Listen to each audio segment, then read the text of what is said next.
What is happening, everybody? And thank you for joining us again. Of course, this is the CFB Whsipers show. I'm your host, Cameron Rodriguez, but you can call me Cam.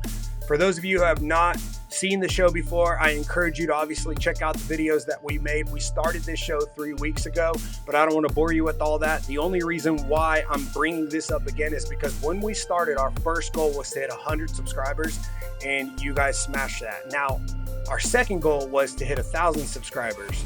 And we kind of thought that there would be a little bit of a gap between 100 and 1,000 just based off the analytics and then obviously what the studies say. But no, you guys actually came through and you smashed that. We hit 1,000 subscribers. I'm extremely grateful for the love. I'm appreciative for everything that you guys have done to show us how much you care to tune into what the content that we're putting out there. So hopefully that continues because we do have another goal. Obviously, we're going to continue to build these goals up. We do not want to do this without you because we can't do this without you. So our next goal is to hit 2,000 subscribers. Not sure exactly that time frame, but of course, with your all's love and appreciation, I'm sure we're going to hit that in no time. But the main reason why you guys are all here, right? It's to obviously hear what we have to say in terms of the Arkansas and Tennessee game. Now, for those of you who actually keep up with this history, they haven't played each other since 2020. And of course, Tennessee took, that win away. But traditionally speaking, when these two teams typically meet up on the gridiron, they are always playing a close game. It really doesn't matter who's ranked what. For some reason, these two teams are just very competitive to a degree that they want to both win the game. And that totally makes sense. So here's my thought on this, right? Tennessee has been absolutely incredible. They've been lights out, specifically on defense. Arkansas, they're 12 points away from being undefeated. The game is taking place in Fayetteville. It is a 7:30 kickoff. I think it's going to be absolutely lit there. I think that there are going to be people really ready to kind of build that environment up.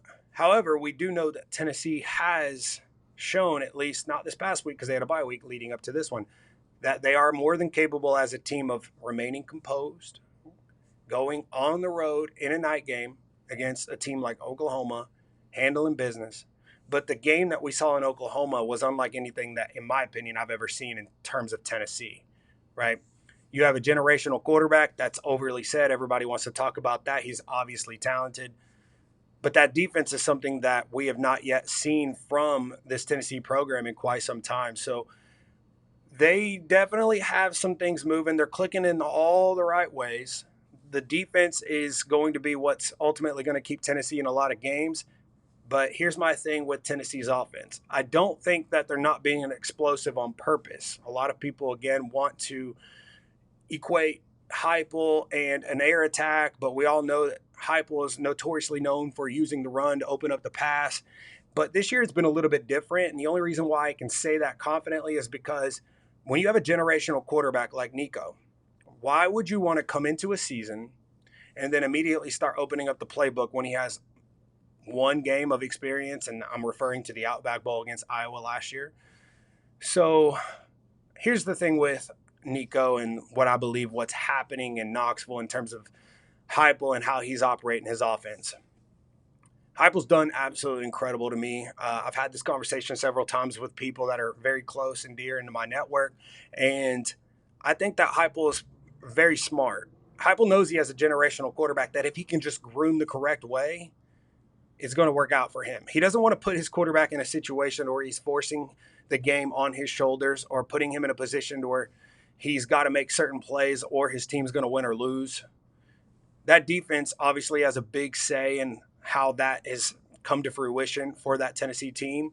I mean, they're literally the number one ranked defense in the entire country, and that's even crazy for even a Tennessee fan to say. And I think for you Tennessee fans, you guys could agree with that. It's been a long time since you've actually had a defense. You've had offenses that can produce yards and points, and they have playmakers all over the field, but you've yet to have a defense that can actually kind of neutralize that, right? So when the offense scores, the defense usually gets scored on, or maybe you don't have enough time to actually score again, despite how, powerful or explosive your offense might be. But this year, obviously, that spells a different story. So that's what's exciting. If I'm a Tennessee fan, I'm looking at this and I'm saying, traditionally, yes, we do play Arkansas pretty close. Yes, they are 12 points away from being undefeated, but I don't think this one's going to be close. Now, if I'm a Tennessee or Arkansas fan, excuse me, I'm thinking I was 12 points away from winning every game and being undefeated. We do have the right coaches in place. We know what we're calling. We know exactly what we're going to do in terms of our game plan. We're going to go out there and execute it. But Arkansas tends to get a little bit of happy feet, right? They see things, they might make a mistake that, at least with this Arkansas team, is out of character.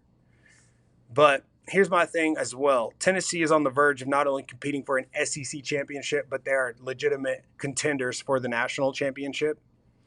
And that's been a long time coming. I know, because I'm very close with a lot of people within that fan base, that every single year they anticipate Tennessee to be good. There's always a reference in terms of 98 when they actually won the title. But this year seems a little bit different to me. I think that Tennessee actually has a legitimate defense that can put them in a place where they can compete with anybody in the country. Now, in terms of their offense, like I had mentioned a moment ago, Heupel's done an incredible job as far as grooming Nico into the player that he would like for him to be. And if you guys think that Tennessee isn't as explosive as they used to be, there's a legitimate reason behind that. If you have a generational quarterback, you don't, again, want to put him in those positions. So let's just break this down before we actually break the Arkansas game down. They opened up the season against Chattanooga. They obviously decided to go over top. What better team would you decide to go over top and kind of get those more explosive plays, in terms of experience against than a team like Chattanooga? Again, this is Nico's second experience in terms of games played. And that worked. They obviously sat him because they got exactly what they wanted out of that game. Now, if you were to fast forward, obviously, to the next game, Kent State has a little bit of a better defense, but you can still work that short to intermediate game. You don't necessarily have to go explosive, but they did a couple of times. So I wouldn't say that it would be a solid blend of 50-50, but they're definitely working different parts of the field for Nico to acquire that experience that he needs as the season progresses. And then you work your way, obviously, to NC State, where NC State is his first supposed true road test. Now, if you watch the show, you know that I wasn't a big believer in NC State being a legitimate road test, but NC State did get a lot of hype coming into the season. So that has to account for something. Now, I think Nico, when he went into that road game and he got his first true road test, at least for this season, because, again, he did play Iowa in the Outback Bowl, and that was at a neutral site down there in Tampa. He handled the business the way he needed to. Of course, he had a couple of interceptions in that game, but I digress. I mean, what do you expect from a quarterback that even if he's as talented as he is, he's still going to be making mistakes? That's just the name of the game. I mean, he's going to continuously get better, and that's what we're seeing. But hear me out on this.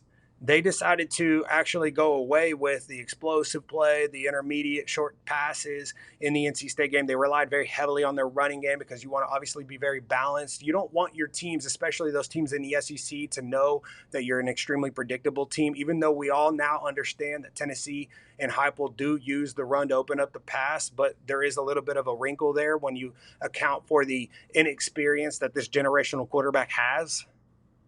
So with all that said, they ended up obviously coming away, as you're aware, with the win at NC State. But then you fast forward to his second true road test in Norman, Oklahoma, where Oklahoma has what was projected to be a very elite and top defensive unit.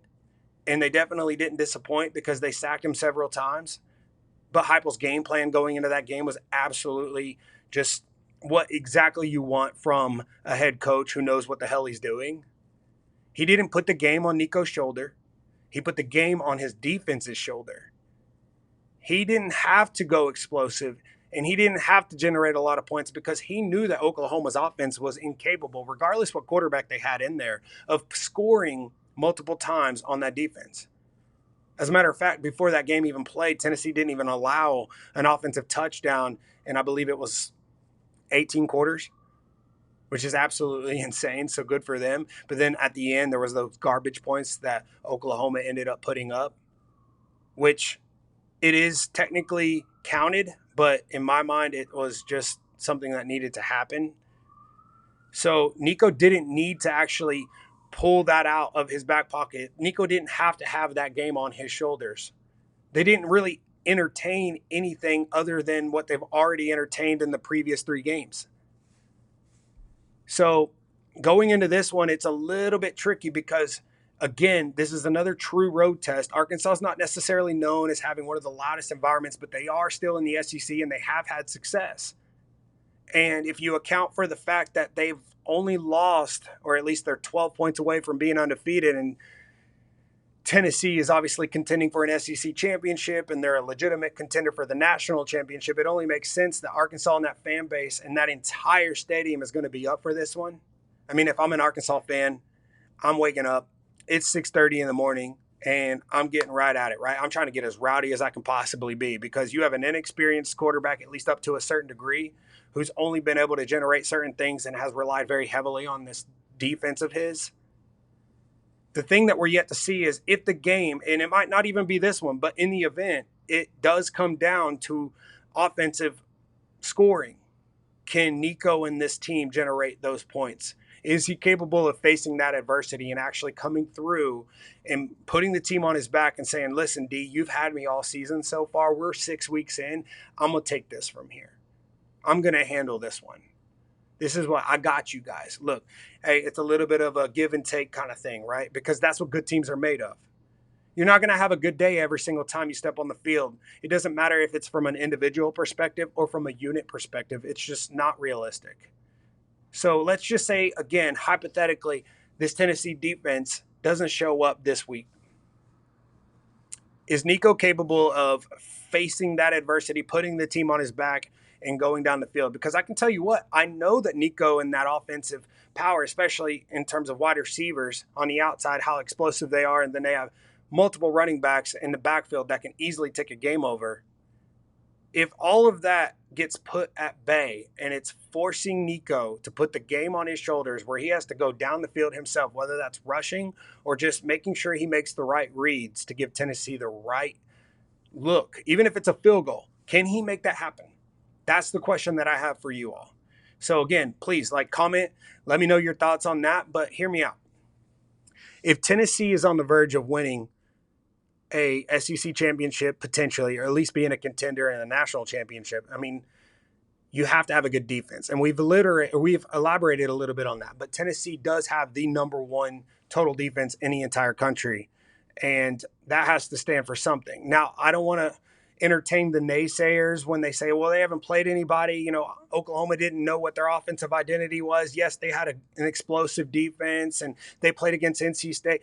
Tennessee will get what they get as the season progresses, but I can only go based off what we've seen so far this year, and that is incredible game planning, incredible execution, and then really just an incredible way of not putting all of this pressure on your quarterback. Because if you find a way to not put the pressure on Nico continuously, and then the games get a little bit more aggressive and hard, and the adversity really starts to kick in, that's when that 5-star generational talent type of background kicks in, because the confidence is clearly there. And that's exactly what I'm expecting from Tennessee.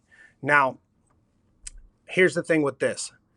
With Tennessee obviously being the number one ranked defense total altogether in college football, they're the only team, at least actually one of two teams, that have allowed 200 yards per game altogether. And with a total allowance of 800 yards this season, that's ridiculous.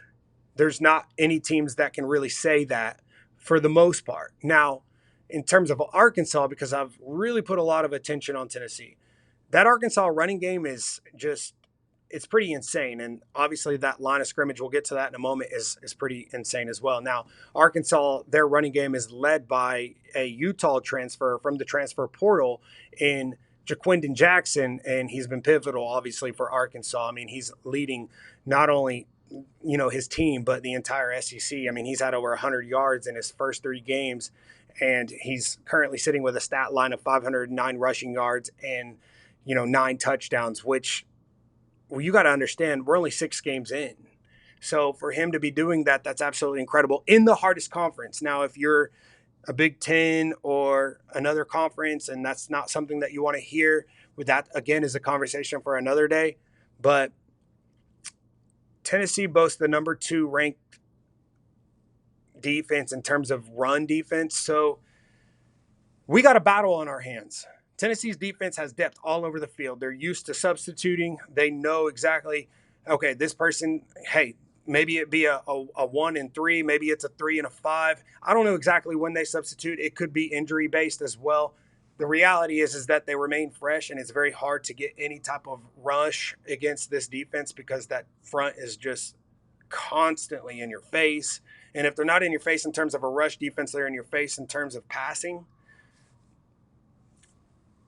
Usually I would say that this would be a good game just based off what we're seeing, because I do think that Arkansas, at least traditionally speaking, is going to give Tennessee a good run for their money. But when I think about this game and I look at the history of things, I'm more so referring to the turnover side of things, because Arkansas has faced critical turnovers this season. Like, at least they've committed those turnovers this season. And they did have a pick six against Taylor Green. That start that they had against the Oklahoma State team, that, in my opinion, I feel like they should have easily won that game. Now, the Razorbacks obviously do rank 89th in turnover margin and have the second worst record in the SEC with 9 giveaways. So there is that side of things. Can Arkansas take care of the football? Of course, that's yet to be seen.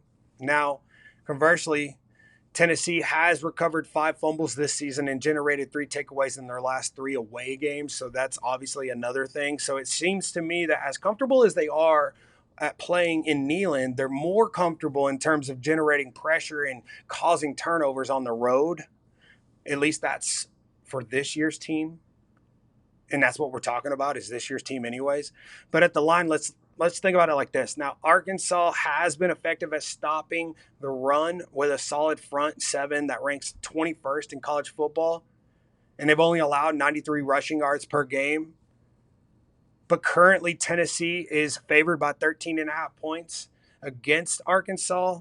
And, of course, according to FanDuel, Sportsbook, whichever book you want to go, if you're going to put any money on this, they set the game total at 56.6 points.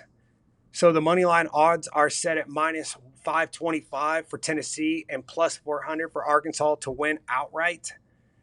Now, to me personally, 13.5 points is quite a bit, but we've yet to actually see Tennessee's offense really kind of open up the floodgates, because they've not really had to with how elite and explosive that defense of theirs has been. Of course, they are ranked the number 1 defense in the entire country, so that's easy to say.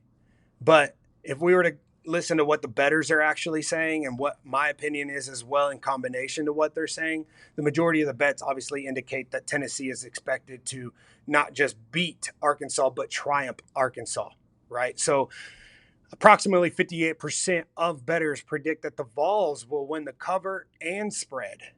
So while the remaining 42% believe that Arkansas will either pull off the upset or at least keep the game within 2 touchdowns, that's yet to be seen. So we'll kind of give our prediction on that here in a moment, and that's something that I've kind of gone back and forth with. This, to me, even despite seeing what Tennessee's been able to do so far this year, and obviously watching Arkansas very closely, it's again one of those games similar to the Georgia-Alabama game, just might not be as much, but it is still to me a coin flip, because there is some experience or inexperience and some concerns that I have in terms of Tennessee. But because I'm going to be breaking Tennessee down 2 weeks in a row, because as you all know, they're playing against Florida next week in Neyland, I'm going to kind of save a little bit of that for then, because I think that there are some things that I could note in this one, but they're also very important to note in next week's matchup. Now, in terms of my prediction, I just think Arkansas could easily keep this one a close game, especially if you go based off history. Arkansas and Tennessee are prone to have very close games for the most part, and I know Tennessee does hold the overall series win record in terms of 13-9, so they've met a total of 22 times, and Arkansas has lost 9 of those. If you go based off what we've seen this year, if you go based off an even crazier storyline in terms of Sam Pittman, who not only took over the head coaching job at Arkansas, but then he exploded and everybody thought, okay, this is the guy that we needed for the longest time. And then he digresses, and then all of a sudden Arkansas fans find themselves in this roller coaster of just being upset, being happy. Like, all I can say to you Arkansas fans is just count your eggs, be blessed that you're not a Florida fan, and I'll leave that at that. That's a conversation again for another day. But Sam Pittman is the guy for Arkansas, right? He brought in Bobby Petrino, which I think is actually a pretty unique story considering Bobby actually used to be the head coach for Arkansas prior to finding himself without a job, and then now he's the offensive coordinator, making a difference on this team because we all know last year Arkansas wasn't really what they were the first year that Sam Pittman was there, and then this year all of a sudden they're finding mismatches, they're finding holes, they're generating explosive plays, but that defense can be a little bit vulnerable here and there. I think in most games typically come down to the line of scrimmage.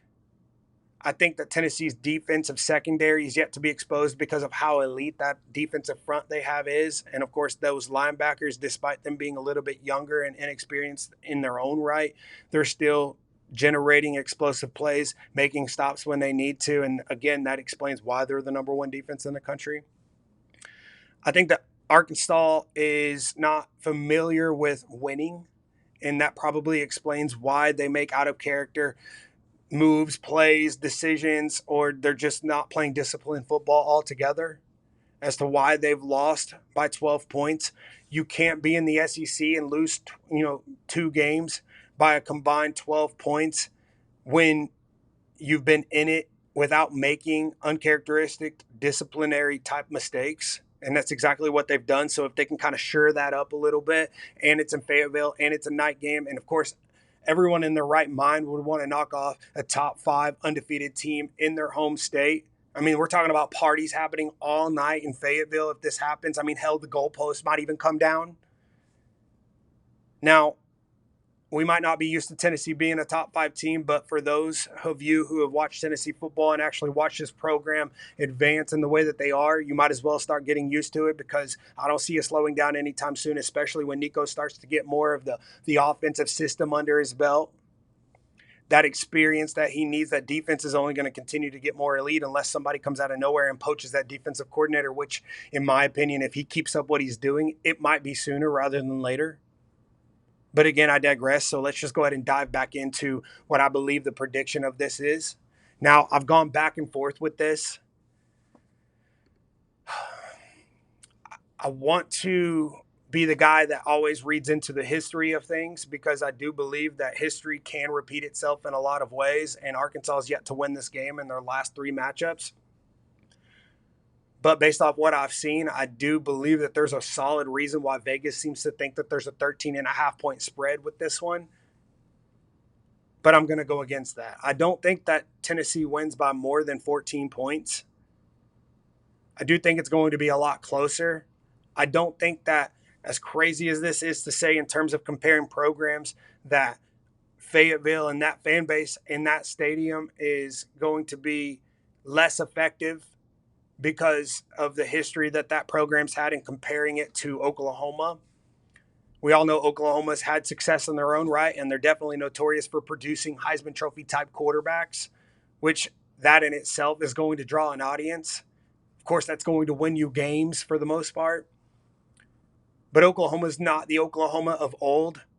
Tennessee's yet to legitimately play somebody that's on their level, somebody that's forced them to kind of open up that playbook to a point to where now they're forced to show all of their cards, because I do think if we're playing Texas Hold'em and you're only allowed to hold 5 cards, Tennessee's only holding 3 right now because there's been nobody at the table that's allowed them to, show their last 2 cards. So we don't know officially if they're going to win the hand. Man, you already know that I said that Tennessee is going to win this game by 14 points, and that's mostly because I do believe that Arkansas's defense is going to come through. They're going to kind of feed off of that environment that they're in. But I wouldn't be surprised, obviously, if Tennessee did cover this. So obviously don't take my word for it if you're going to put money on this. I know I'm not going to be putting any money on this personally, but I think that Tennessee pulls this one off, but it's going to be a very close one. I'm looking at a range of somewhere between, I'd say if it's going to be a high-scoring game, it'll probably be anywhere between 34 to 27 Tennessee.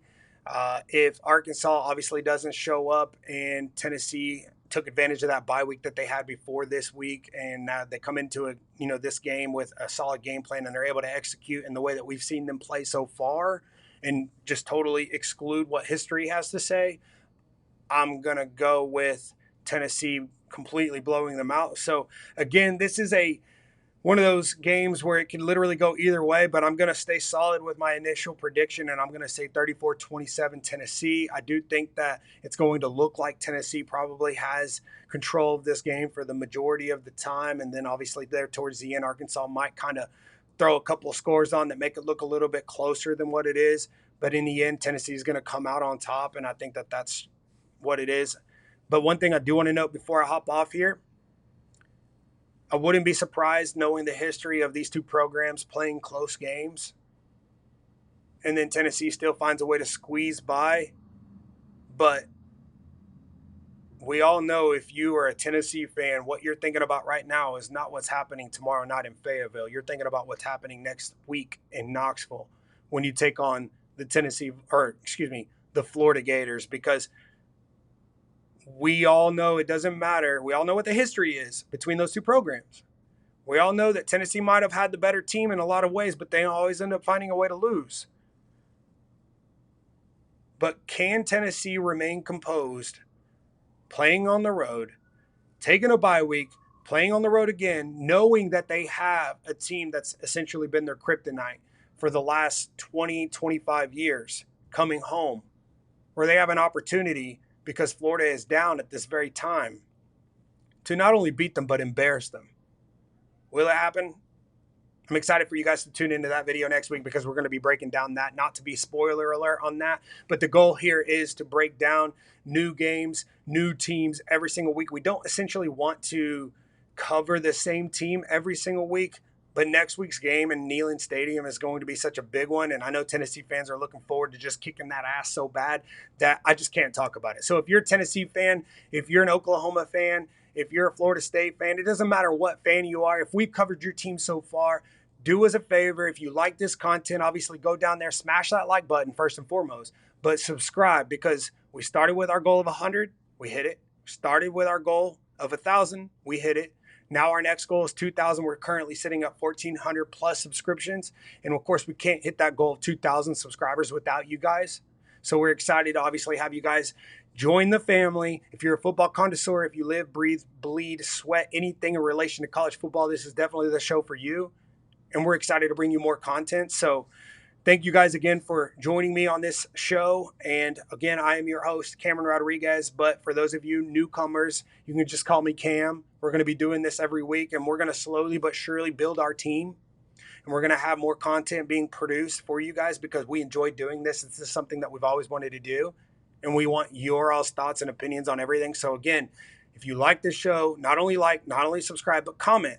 Let's have some interactions. Throw some topics our way. Let's have fun with this. But for now, you won't hear from us until we release another episode next Friday. Thank you. CFB Whispers, out.